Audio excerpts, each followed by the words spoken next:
দুনিয়ার জীবনটা কি খেলতামাশা? দুনিয়ার জীবনটা কি খেলতামাশার জন্যে? আল্লাহ পাক যে হায়াতটা দিয়েছেন, ধরেন 50, 60 বা 100 বছর, এই হায়াতটা কে দিয়েছেন? এই সময়টার মালিক কে? তাহলে আল্লাহ যদি সময়ের মালিক হয়, আমি কেন সময় 1 ঘন্টা অপচয় করবো ওখানে বসে বসে? এই সময়টাকে আমার নাকি? সময়টা আমার বাপের নাকি? সময়টা কার?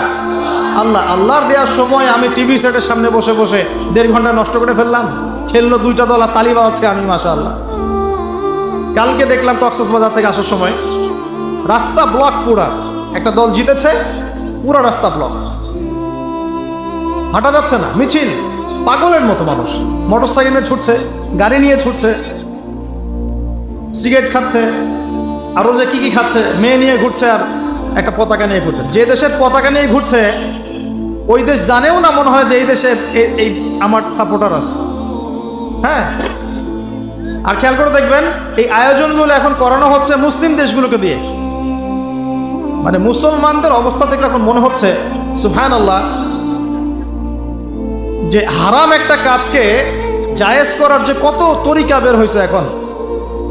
একটা মুসলিম কান্ট্রি জিতেছে, মানে ভাবখানা এমন যে এই জেতার ফলে আমরা ইসলামী খেলাফত কায়েম করে ফেলেছি। বিষয়টা কি জানেন?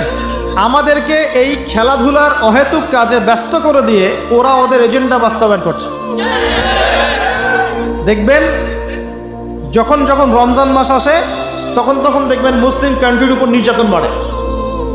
যখন যখন বড় বড় ইভেন্ট হয়, ওয়ার্ল্ড কাপ, এইটা সেটা, দেখবেন ভিতরে ভিতরে মুসলিম কান্ট্রির উপর নির্যাতন বাড়তে থাকে। মানুষ একদিকে তাকায় থাকে আর একদিকে উদ্দেশ্য সাধন করতে থাকে। বুঝাচ্ছি বিষয়টা। আপনার 5টা বাচ্চা আছে মনে করেন, খুব জ্বালায়, কান্নাকাটি করে, হইচই করে, আর আপনি মোবাইল ফোনটা বের করে দিয়ে বলেছেন, বাবা বস, তোরা 5 জন মিলে একটা কার্টুন দেখ, আমি একটু কাজটা করি। দিয়ে দিলেন, ও কার্টুন দেখছে চুপচাপ, কেউ কোনো ডিস্টার্ব নাই। আর বুঝতে পারছেন?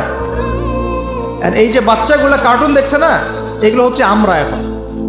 আর ওই যে কাজ করছে বাপ, এটা হচ্ছে ওরা, পশ্চিমারা। আমার কথা কি বুঝতে পারেন? আচ্ছা, আমি সহজ করার চেষ্টা করছি। প্রিয় যুবক ভাইরা, মেয়ে তো উন্মুক্ত করে দিয়েছেই, মাদক তো দিয়েছেই, জুয়া দিয়েছে, অহেতুক এসব খেলতামাশা দিয়েছে তোমার সামনে, তোমার সময় কেড়ে নেওয়ার জন্য, তোমার হায়াত কেড়ে নেওয়ার জন্য। তোমার মূল্যবান হায়াত, যে হায়াতটাকে তুমি আল্লাহর পথে দাওয়াতের কাজে ব্যয় করবা, দিন চর্চার কাজে ব্যয় করবা, আল্লাহর ইবাদতের কাজে ব্যয় করবা, আমর বিল মারুফ নাহি আনিল মুনকারের কাজ করবা, এই সময়টা ওরা কেড়ে নিয়েছে তোমার কাছ থেকে। বুঝতে পারছো না তুমি? আবার নেশা দিয়ে তোমার ভিতরটা নষ্ট করে ফেলেছে, জেনা দিয়ে তোমার অন্তরের নূর নষ্ট করে দিয়েছে, ফ্রি মিক্সিং দিয়ে জেনা এবং তোমার যে পবিত্রতা, চারিত্রিক পবিত্রতা নষ্ট করে দিয়েছে। আরও দিয়েছে পর্নোগ্রাফি। বেশিরভাগ যুব সমাজ এখন বাসায় গিয়ে রাতের বেলা পর্ন দেখে। দেখা যায় সারাদিন ভালো কাজ করে, বাসায় গিয়ে রাতের বেলা পর্ন দেখে। পর্নোগ্রাফি দেখে না বা দেখে নাই কখনো এমন একটা ছেলে খুঁজে পাওয়া যাবে না। আর যখন আপনি এগুলোতে অভ্যস্ত হয়ে যাবেন তখন শরীর খারাপ হয়ে যাবে, মন ভালো থাকবে না, আপনি একাকী গোপন পাপ করবেন, শরীর দুর্বল হয়ে পড়বে। একটা মেয়ের দিকে আপনি সম্মানের চোখে তাকাতে পারবেন না, মনে হবে মেয়ে মানেই মনে হয় ভোগের বস্তু। পর্ণে আসক্ত যারা, তারা কোনো কাজে শান্তি পায় না, অস্থির। এমনকি তারা যদি বিয়ে শাদিও করে তবু বৈবাহিক জীবনে সুখী হতে পারে না। কেন জানেন? নিজের শক্তি ক্ষমতাগুলো আগেই নষ্ট করে ফেলেছে। এবং অনেকগুলো মেয়ে যখন আপনি দেখবেন নগ্ন, তখন আপনার স্ত্রীকে আপনার কাছে সুন্দর মনে হবে না, মনে হবে এই মেয়ের চেয়ে মনে হয় ওই মেয়েটা সুন্দর, এর চেয়ে মনে হয় ওইটা সুন্দর। আর মেয়ের প্রতি সম্মান তো থাকবেই না, মেয়েকে মনে হবে একটা ভোগের বস্তু। যত বেশি পর্নোগ্রাফি বেড়েছে তত ধর্ষণ বেড়েছে। দেখেছেন? পর্ন যত বেড়েছে ধর্ষণ তত বেড়েছে। এমনকি ছোট ছোট বাচ্চারা পর্যন্ত রেহাই পাচ্ছে না। দেখেন না, ছোট ছোট বাচ্চা, 5 বছর 10 বছরের বাচ্চারা, মেয়ে বাচ্চাদের কথা বলছি, এদেরকেও ধর্ষণ করা হচ্ছে। যাদের ঘরে কন্যা সন্তান আছে তারা খুবই এখন মানে বিপর্যয়ের মধ্যে আছেন আপনারা, আমরা। কারণ সমাজটা তো নষ্ট হয়ে যাচ্ছে। আপনার মেয়েকে কতদিন ঘরে রাখবেন? বাইরে তো পাঠাতেই হবে। বাইরে পাঠালে দেখবেন মেয়ের সম্মান নাই, পর্দা নাই, মেয়েকে জোর করে ধর্ষণ করা হচ্ছে। বাসে, ট্রেনে, অটোতে, অমুকে তমুকে, ট্রাকে মেয়েকে ধর্ষণ করা হচ্ছে। আর প্রত্যেক ধর্ষকের তো আর ইসলামিকভাবে বিচার হচ্ছে না, হচ্ছে? যদি একটা এলাকায় ধর্ষণ হতো আর ধর্ষককে জনসমুখে ডেকে ফাঁসি দেওয়া হতো না, তাহলে দেখতেন যে ওই এলাকায় ধর্ষণ বাড়তো না, কমে যেত। যদি একটা এলাকার চোরদেরকে জনসমুখে নিয়ে এসে হাত কেটে ফেলা হতো, তাহলে বুঝতেন চুরি কাকে বল। ভয়ে চুরি করতে পারতো না মানুষ। আর ভাগ্য ভালো যে এই নিয়মগুলো এখন নাই। কেন ভাগ্য ভালো বললাম? ভাগ্য ভালো কেন বললাম? কারণ এই নিয়ম যদি এই মুহূর্তে চালু করা হয়, এই মুহূর্তে যে এখন এই সেকেন্ডের মধ্যে চালু করা হয়, তাহলে অনেক বড় বড় রাঘব বোয়াল যারা আছে ওদের হাত থাকবে না।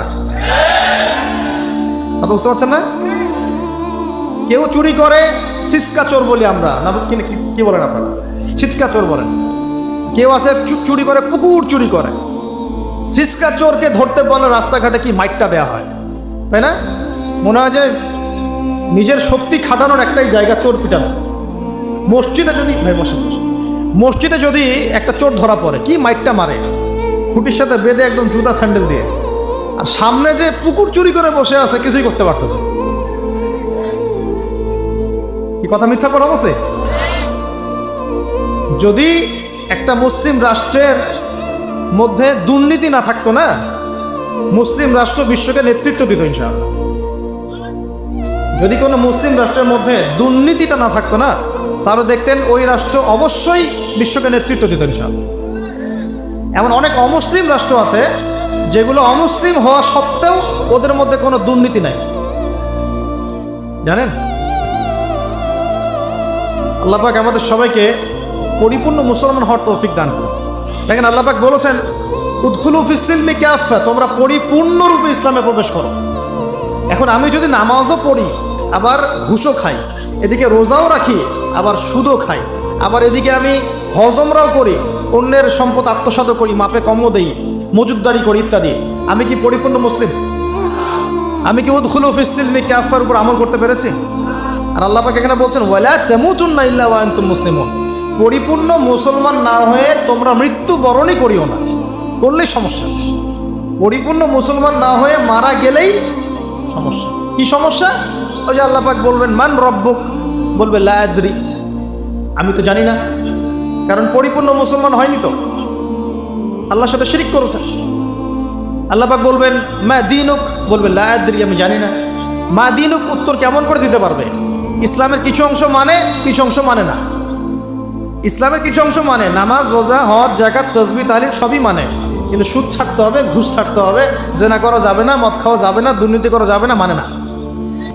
তাহলে মা দীনুক কি উত্তর দিবে? মান নবিয়ুক, কে নবী? উত্তর কিভাবে সম্ভব?